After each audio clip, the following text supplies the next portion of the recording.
Hello, my name is Dinesh, and today I am going to present a paper entitled Modeling Circadian Rhythms in Drosophila: An Investigation of VRI and PD1 feedback loops using a new mathematical model. This paper is submitted by D. Kalusuri and Z. Zien from the Center of Advanced Computing Cell Biology Group, Lincoln University, New Zealand.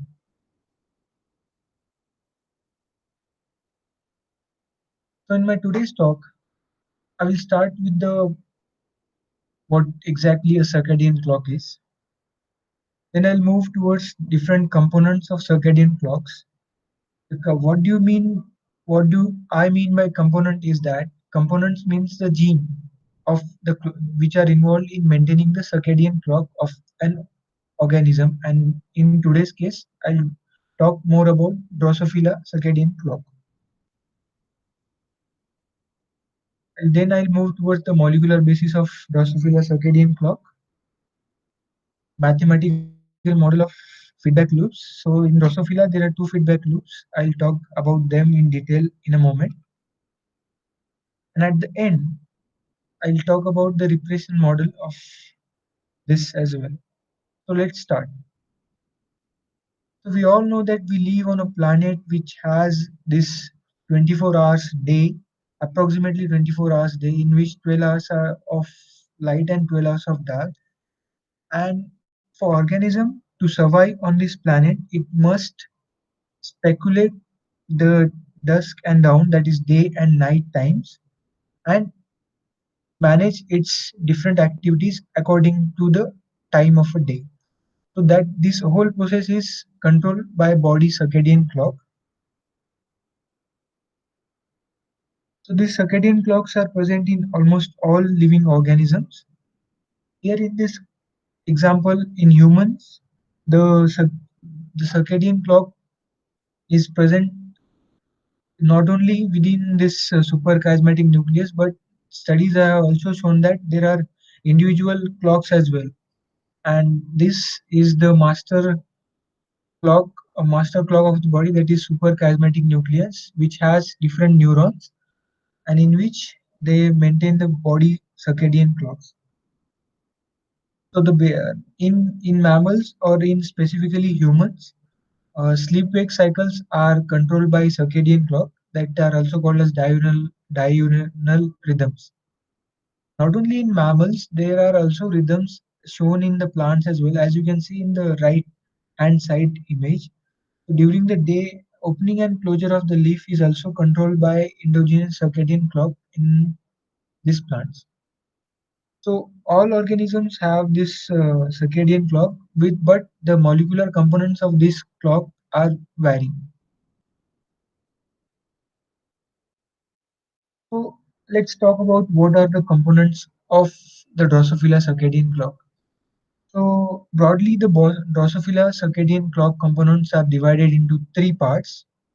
That is active, which activate the transcription of particular genes. In this case, clock genes. That and the activators of the transcription and the genes are called as clock, which is abbreviated as CLK. Another gene is cycle, which is abbreviated as CIS, and the last one is PDP1 epsilon, which is also a transcription activation factor. The second class of clock components is the transcription repressors. So these are basically the factors which inhibit the transcription of these clock genes to maintain the daily rhythms. And this includes period, which is abbreviated as per, timeless, which is abbreviated as TIM, and Virli, which is abbreviated as VRI. Apart from these two feedback loops, activation and repression, there are third type of feedback loops which maintain the stability of proteins. And this group includes a lot of different proteins, GSKs and all, but I have enlisted two of them, that is casein kinase 1 epsilon in mammals And there are other casein kinases to GSKs and all, which are the involving protein stability and maintaining this clock proteins. So this is the overall feedback loop of a Drosophila circadian clock. As you can see, the clock and cycle forms a heterodimer that will go and activate that period and time, and then during the day, at the day, this transcription will start, and during the night, the period and time will inhibit the synthesis of cis and clock one clock cyclic and clock one heterodimer to activate their own transcription. So as you can see, the pointed arrow indicate the activation and negative feedback loop indicate the negation, inhibition or repression. Not only clock cycle and period and time, there are also other uh, clock component like VRI and PDB1, which also involve in maintaining the daily circadian clock. You can see in the figure. Mathematical model we can build the mathematical model based on this for these two clocks. So at the first part of my talk, I'll talk about the clock component cycle and clock, the dimer which start the transcription of period and time. And so these are all are specifically EBOX binding proteins. And to model this, suppose this equation where B plus T will give you Bt, where B is an available binding site and available binding site in the E box, and T is the transcription factor of clock and cycle. And in this, Bt denotes the cycle and clock bound to the E box. E box is a special ebox.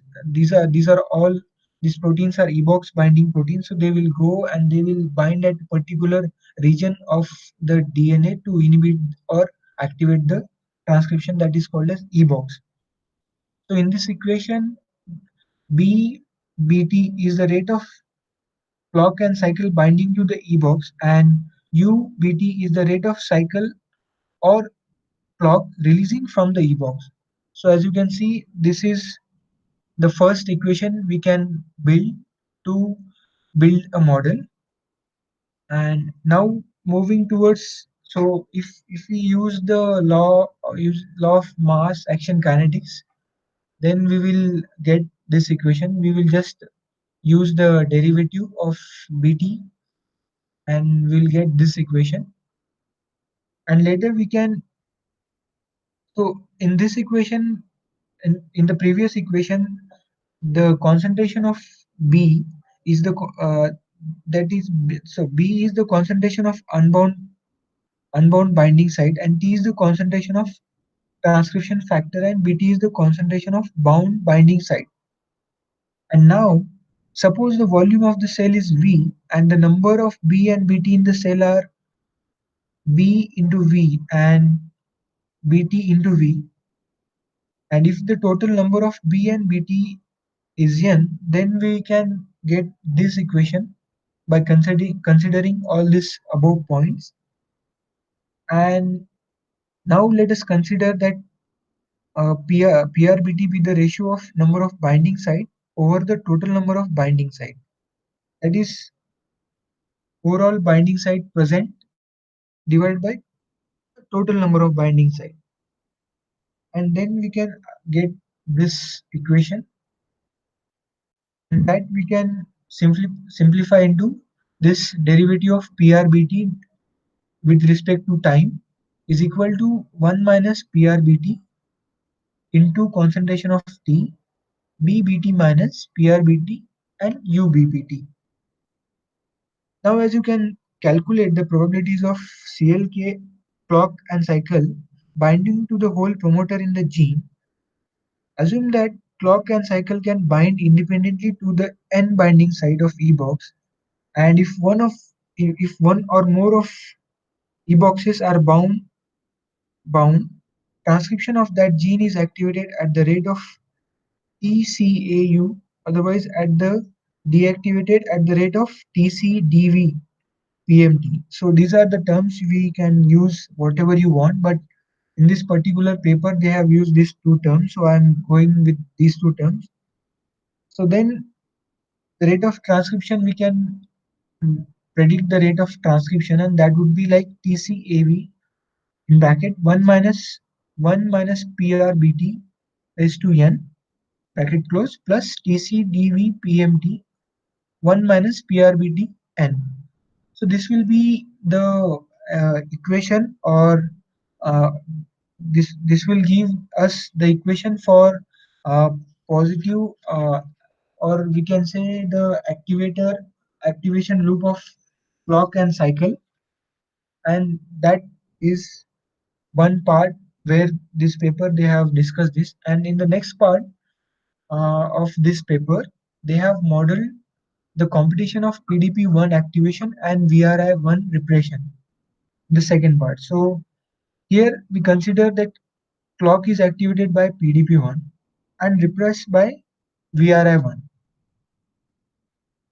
And since after considering these two factors, we can assume these two equation where the B small ba is the rate of PDP-1 binding to V or P box, and U VBA is the rate of PDP-1 releasing from the V or P box.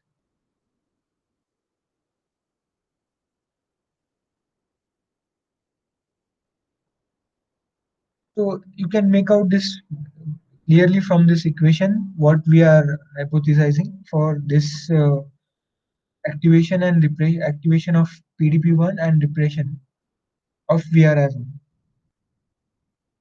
So then the same thing which we have done for the activation loop, we can use the same law of mass action, where we will just use the derivative and we'll get these two equation, derivative of concentration of BA with respect to time is equal to concentration of B, concentration of A into BA minus concentration of BA into UBA, and derivative of concentration of Br with respect to time is equal to concentration of B, concentration of R into Br minus concentration of Br into UBr, where the number of B, Ba, Br in the cell are concentration of B into V, concentration of Ba into V, and concentration of Br into V respectively. So as the total number of B, Ba and Br in 1 is 1, we eliminate the B from the above two equations to obtain the following equation. When you eliminate the B, we will get these two equations. Now again, let us consider PRBA and PRBR be the probabilities of A bound to B and R bound to B. Then we can write these two equations in the following form.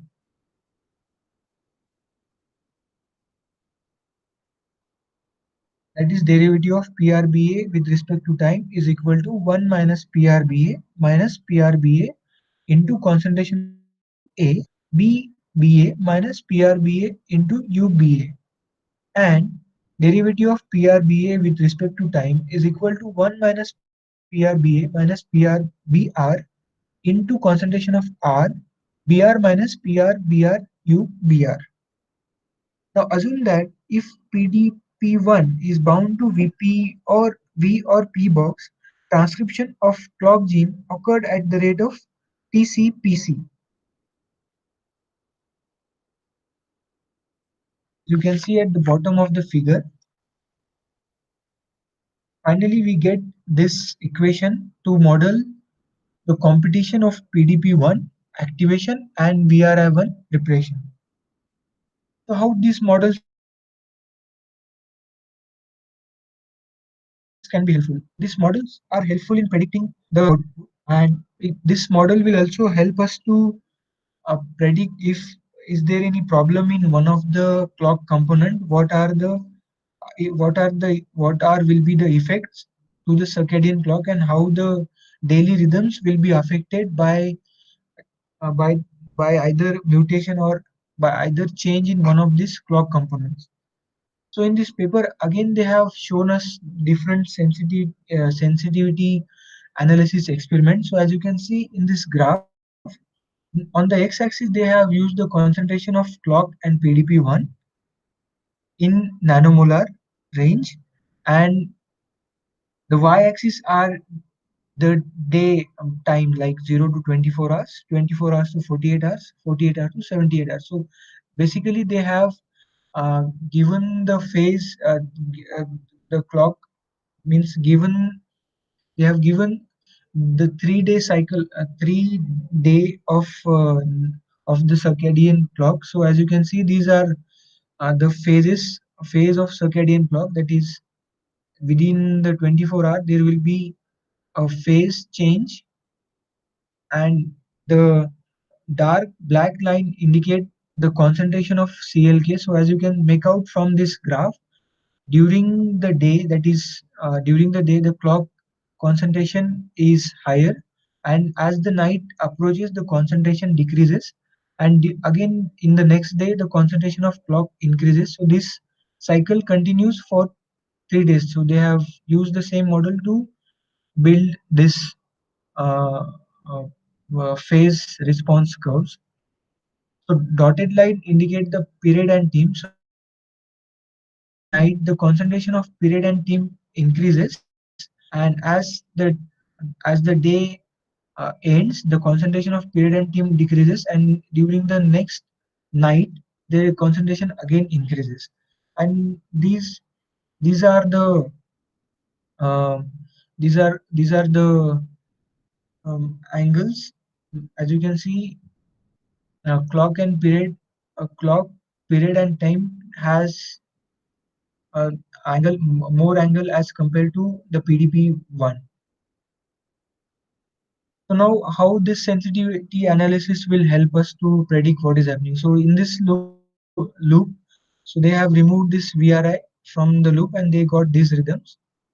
So when you remove the PDP-1 from the clock, your clock will disturb severely. So as you can make out from this, the concentration of this clock component throughout the 3 day period is changed as was previously. So same dotted line indicate the VRI. So in the previous figure, you can see the concentration used to rise of during the night, but now the phase has reset due to the inavailability of one clock component. So that what we can predict by using the models. Again, in this, when you remove the VRI loop, you will get this kind of change. So this is what I wanted to discuss about the modeling of circadian clock, and I hope it helped you to understand what I wanted to say. Thank you.